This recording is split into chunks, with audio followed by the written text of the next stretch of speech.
प्यारे बच्चों, welcome to my channel Verma study 2020 बुकलाना।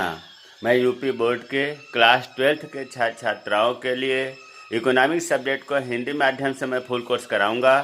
यदि आप फुल कोर्स करना चाहते हैं तो मेरे चैनल को सब्सक्राइब कीजिए और बेल आइकन को प्रेस करना ना भूलें, ताकि जो भी वीडियो मैं अपलोड करूं उसका नोटिफिकेशन आपको सबसे पहले मिल सके। प्यारे बच्चों, इकोनॉमिक्स में व्यष्टि अर्थशास्त्र समाप्त हो चुका है। समष्टि अर्थशास्त्र में दूसरा चैप्टर चल रहा है, राष्ट्रीय आय का लेखांकन। इसमें आज तीसरा वीडियो है। अगर आप पहले दो वीडियो नहीं देखे हैं तो इस आई बटन को क्लिक करके देख लें, क्योंकि उसके बिना आगे समझ में नहीं आएगा।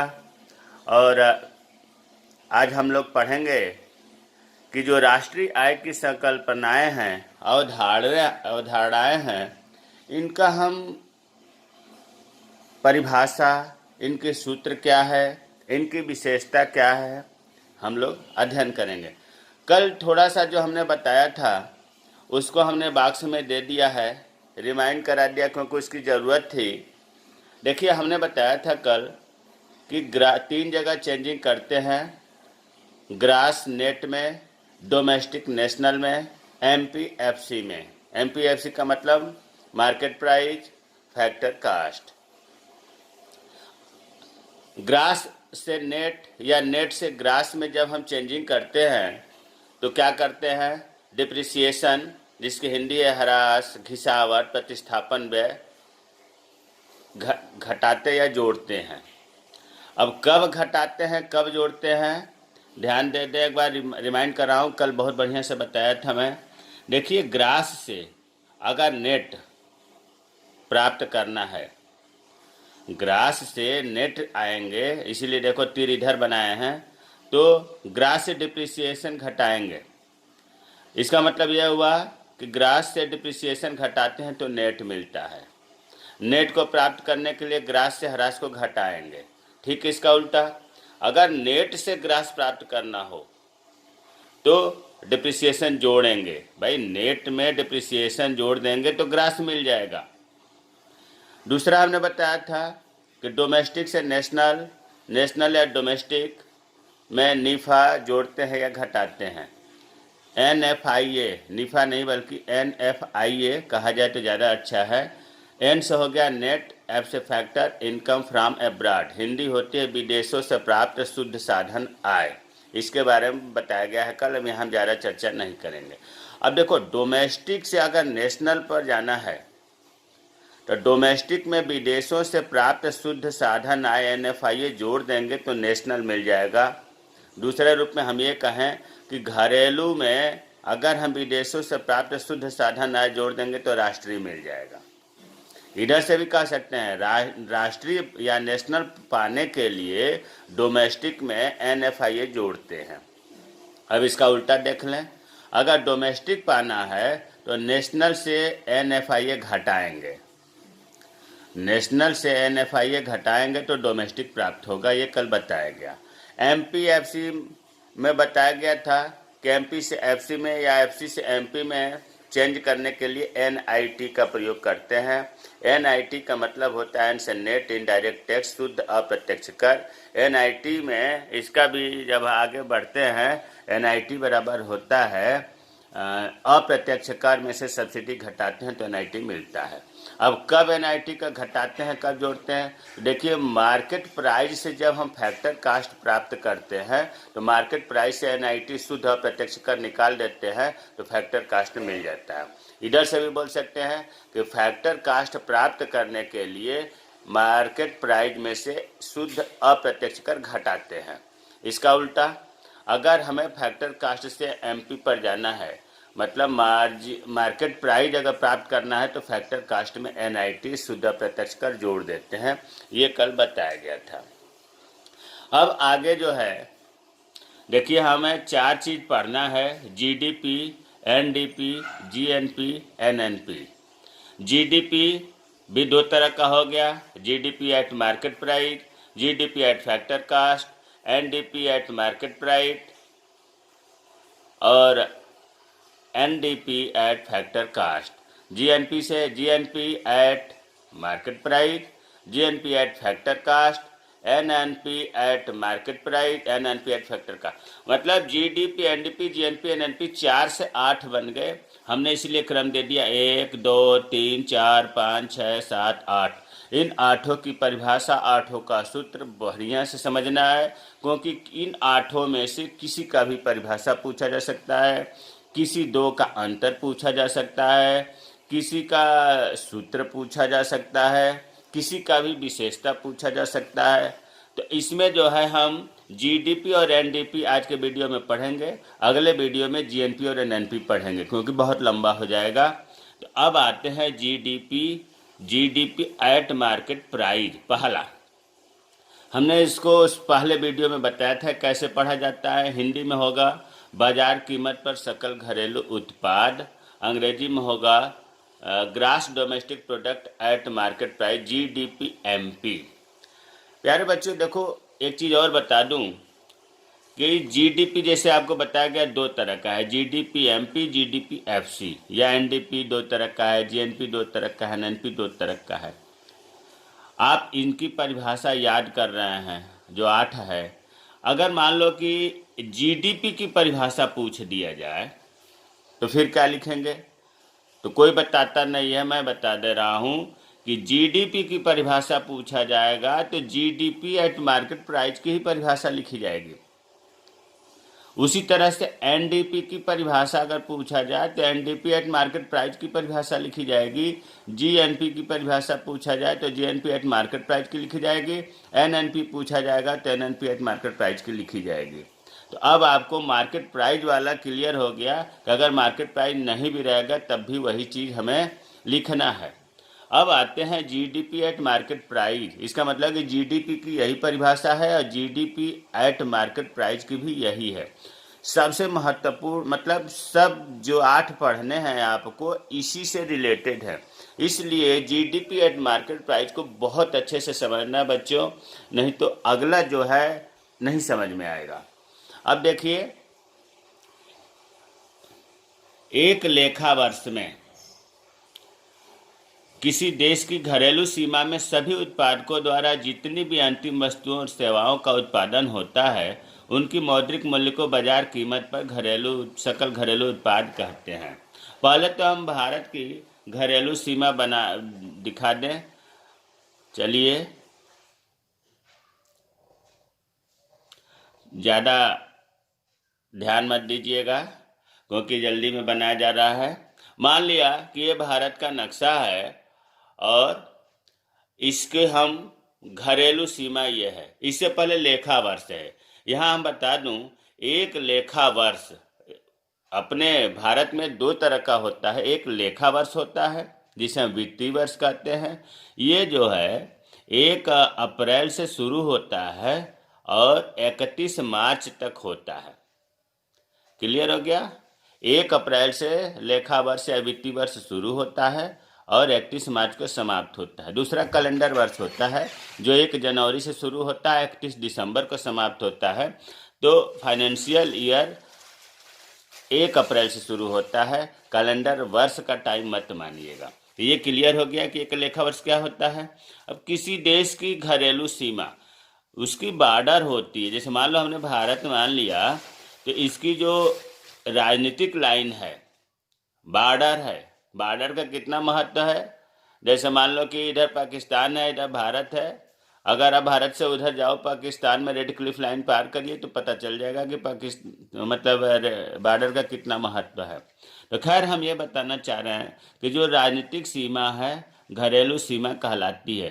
थोड़ा सा यहाँ चेंजिंग है उसके। यहाँ आपको बता दूं कि मान लीजिए ये तो समझ में आ रहा है कि बॉर्डर है, लेकिन जहाँ जलीय सीमा है, जैसे मान लो कि इधर जो है बंगाल की खाड़ी है, इधर हिंद महासागर है, इधर अरब सागर है, तो यहाँ तो कोई बॉर्डर है नहीं। तो फिर यहाँ कैसे माना जाएगा घरेलू सीमा? तो जलीय सीमा में प्यारे बच्चों 200 किलोमीटर तक नॉटिकल दूरी जो है मानी जाती है। तो आप ज़्यादा डीपली इसके चक्कर में ना पड़ें, थोड़ा सा आइडिया रखें कि पानी में जो बॉर्डर है, जो सीधी लाइन जाती है, उससे 200 किलोमीटर तक जलीय सीमा जो है घरेलू सीमा में इंक्लूड होता है। अब हम ये बताना चाह रहे थे कि घरेलू सीमा अब आप समझ गए होंगे कि जो बॉर्डर है उसके अंदर सभी उत्पादकों द्वारा, अब देखो सभी उत्पादकों द्वारा, उत्पादक जो है दो तरह के होते हैं। एक होते हैं सामान्य निवासी और दूसरे होते हैं गैर निवासी। सामान्य निवासी, गैर निवासी, इन दोनों तरह के इसमें उत्पादक होंगे। सामान्य निवासी का मतलब ये हुआ कि यहाँ पर वो रहते हैं, इस देश में उनकी आर्थिक रुचि रहती है, मकान बनाते हैं, पैसे को निवेश करते हैं, आर्थिक रुचि रखते हैं और 1 साल से ज़्यादा कहीं बाहर नहीं जाते हैं। तो सामान्य निवासी का एक आइडिया आप समझ गए होंगे कि भाई जो रह रहा है, मकान बना रहा है, यहीं पर वो निवेश कर रहा है, खेती कर रहा है, आर्थिक क्रियाओं को रुचि लेता है ना, और बाहर कम से कम जाता है, तो ये सामान्य निवासी हुआ। अब गैर निवासी किसे कहेंगे? भाई विदेश का कोई व्यक्ति यहाँ पर आ करके रह करके काम करे, जरूरी नहीं कि यहाँ की नागरिकता प्राप्त करे। जैसे मान लो कि हमने यहाँ लिख दिया विदेश, कोई देश है और यहाँ से विदेशी कंपनी आ गई। वोडाफोन क्या है? विदेशी कंपनी है, लेकिन अपने घरेलू सीमा में ये उत्पादन करती है, तो इसका भी हम इसमें जोड़ेंगे सकल घरेलू उत्पाद में इसका उत्पादन को।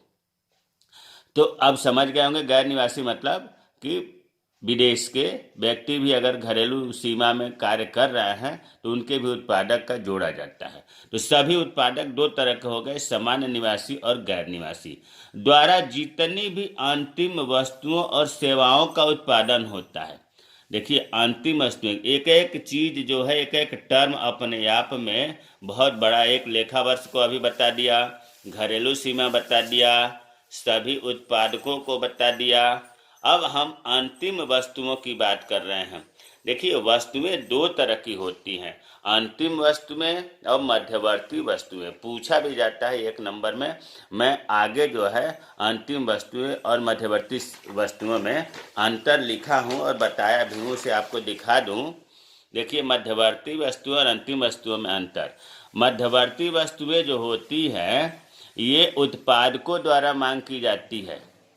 कहने का मतलब है कि अंतिम वस्तु का मतलब होता है, पहले तो अंतिम वस्तु की सुन लो, कि अंतिम वस्तु का मतलब होता है कोई फाइनल गुड्स हो गया, वो सीधे उपभोक्ता उसको उपभोग करेगा। अब उसमें किसी की कंपनी की ज़रूरत नहीं है, उसकी मूल्य वृद्धि हम नहीं की जा सकती, कच्चे माल के रूप में उसका प्रयोग नहीं किया जाएगा, वो अंतिम वस्तु है।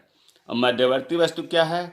मध्यवर्ती वस्तु अभी कच्चे माल के रूप में प्रयोग किया जाएगा, उसके मूल्य में अभी वृद्धि करनी है, उपयोगिता बढ़ानी है और ये उपभोक्ता के पास नहीं पहुंचती। इसे तो उत्पादक करने वाले इसे लेते हैं ताकि उससे मूल्य बढ़ाकर अधिक दूसरी चीज बनावें।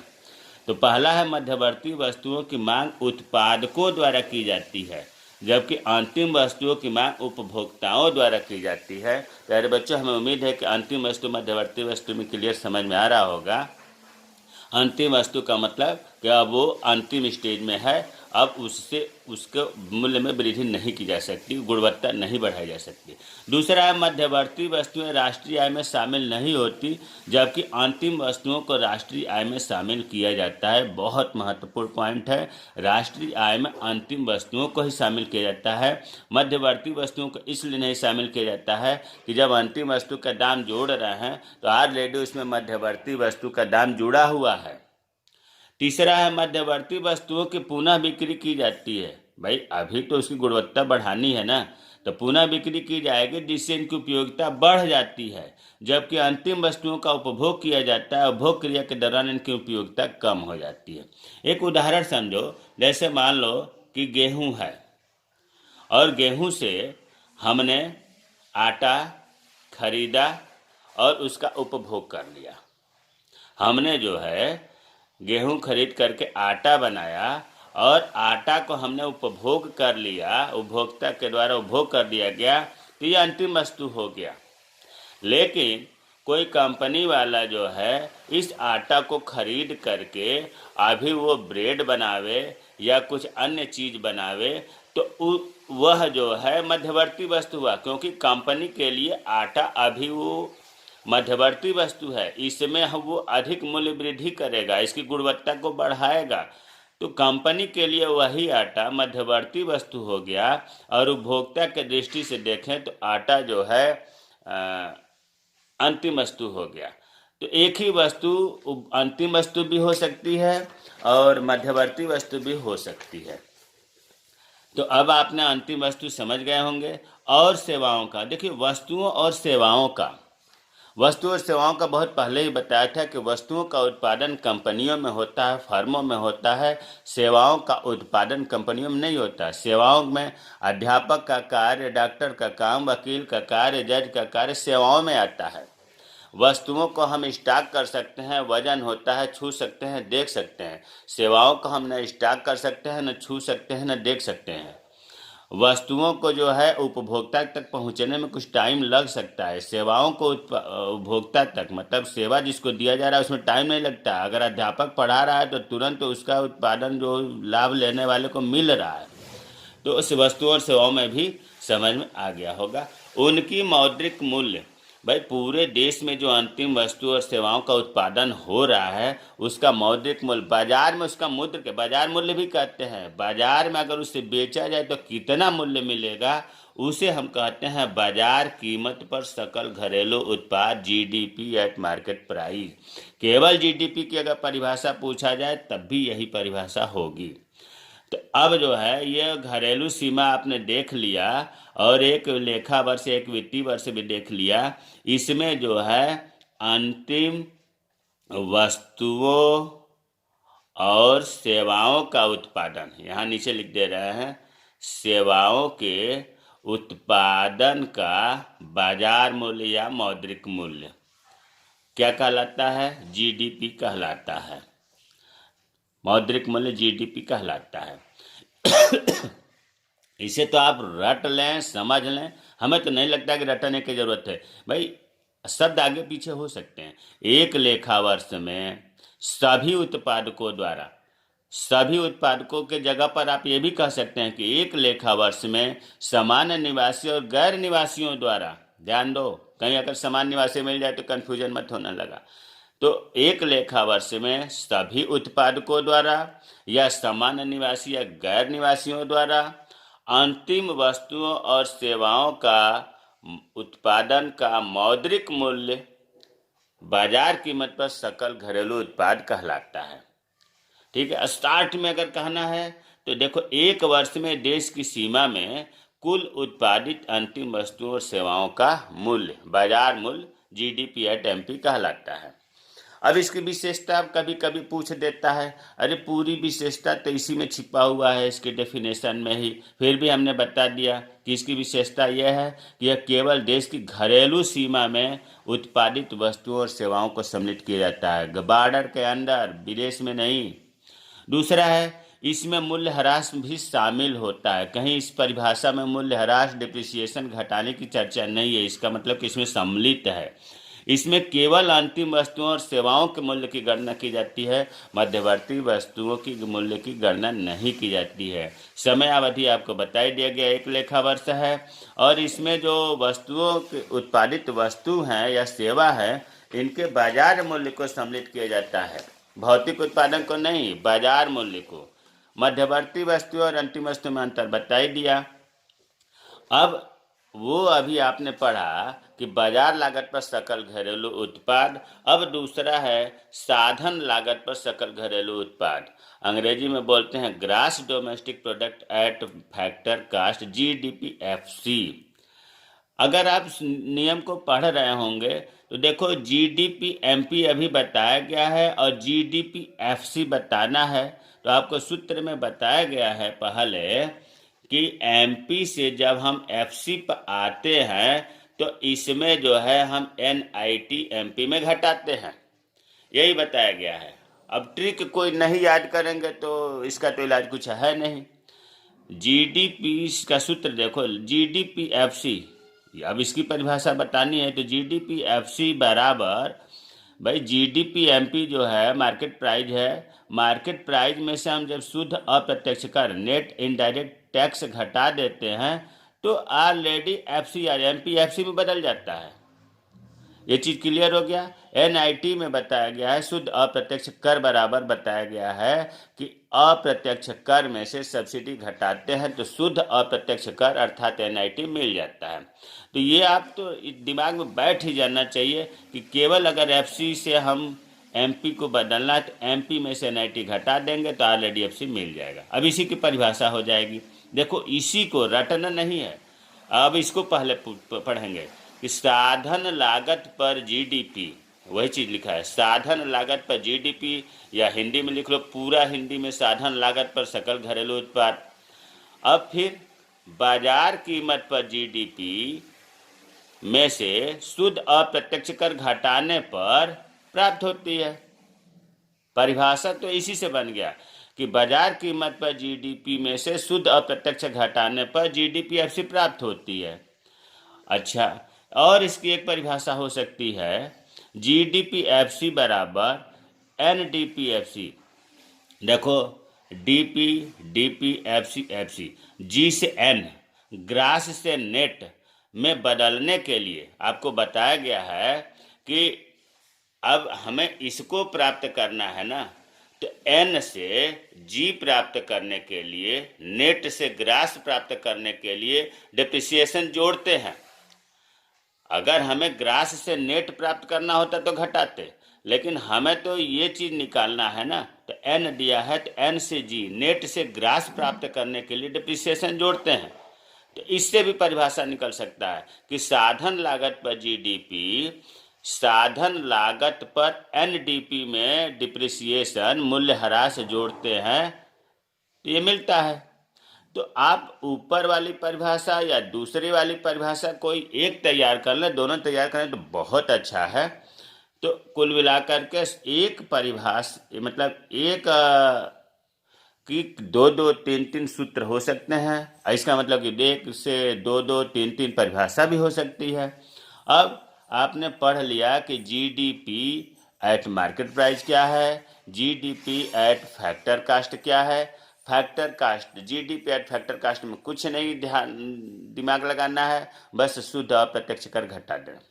अब दूसरा जो है बाजार कीमत पर शुद्ध घरेलू उत्पाद, net domestic product eight market पर, एनडीपी एमपी और एनडीपी एफसी, यही तो होता है एनडीपी एमपी और एनडीपी एफसी। अब एनडीपी एमपी की बात करो। अभी आपने बाजार कीमत पर यहाँ नेट की बात हो रही है, नेट की, और अभी इससे पहले आपने पढ़ा था पहले नंबर पर ग्रास घरेलू उत्पाद।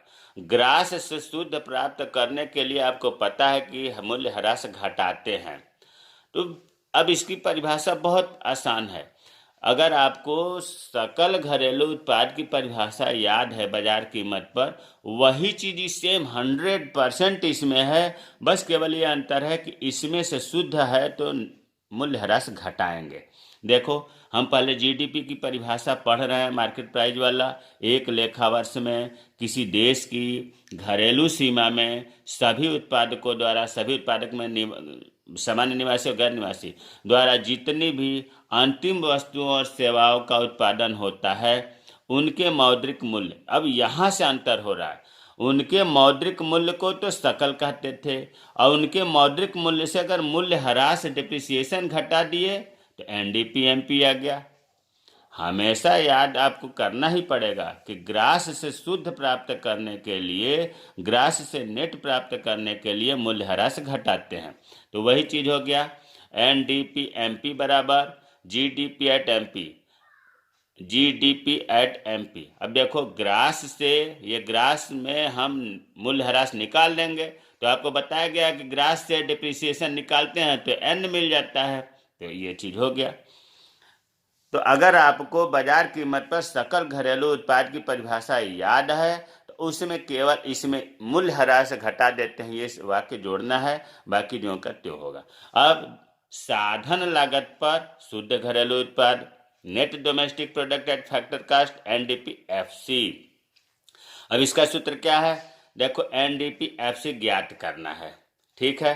तो हम जो है एनडीपी एफसी एनडीपी एमपी लिख दिया। अब एमपी से जब एफसी ज्ञात करना होता है तो क्या करते हैं, शुद्ध अप्रत्यक्ष कर घटाते हैं। भाई सेम एनडीपी, इसमें भी एनडीपी, इसमें केवल एफसी और एमपी में अंतर। अब हमें ये देखना है कि एफसी एफसी निकालना है, मतलब एमपी से एफसी पर जाना है, तो एमपी से शुद्ध अप्रत्यक्ष कर घटा देंगे और यही परिभाषा हो जाएगा। कैसे होगा? साधन लागत पर शुद्ध घरेलू उत्पाद बाजार कीमत पर शुद्ध घरेलू उत्पाद में से शुद्ध अप्रत्यक्ष कर घटाने पर प्राप्त होता है। कितना आसान है। दूसरा परिभाषा, इसका भी दो सूत्र है, हो सकता है। एनडीपीएफसी बराबर जीडीपीएफसी। अब यहाँ जीडीपीएफसी दिया हुआ है, तो अब जी से आपको एन प्राप्त करना है। तो आपको पता है कि ग्रास से जब हमें नेट प्राप्त करना होता है तो डिप्रिसिएशन घटाते हैं। तो अब इसकी भी परिभाषा उसी तरह होगी कि साधन लागत पर जीडीपी में से मूल्य ह्रास घटा देते हैं तो साधन लागत पर शुद्ध घरेलू उत्पाद प्राप्त हो जाता है। तो हमें उम्मीद है कि आज जीडीपी और एनडीपी, जीडीपी के जो दो प्रकार थे और एनडीपी के जो दो प्रकार थे, कुल 4 के बारे में बताया गया है। ट्रिक की सहायता से सूत्र आसानी से याद किए होंगे और ट्रिक की सहायता से ही सूत्र निकालने के बाद परिभाषा आसानी से निकल जाता है। और बाकी जो 4 है अगले वीडियो में हम पढ़ेंगे। मेरे चैनल को सब्सक्राइब कीजिए। जय हिंद, जय भारत।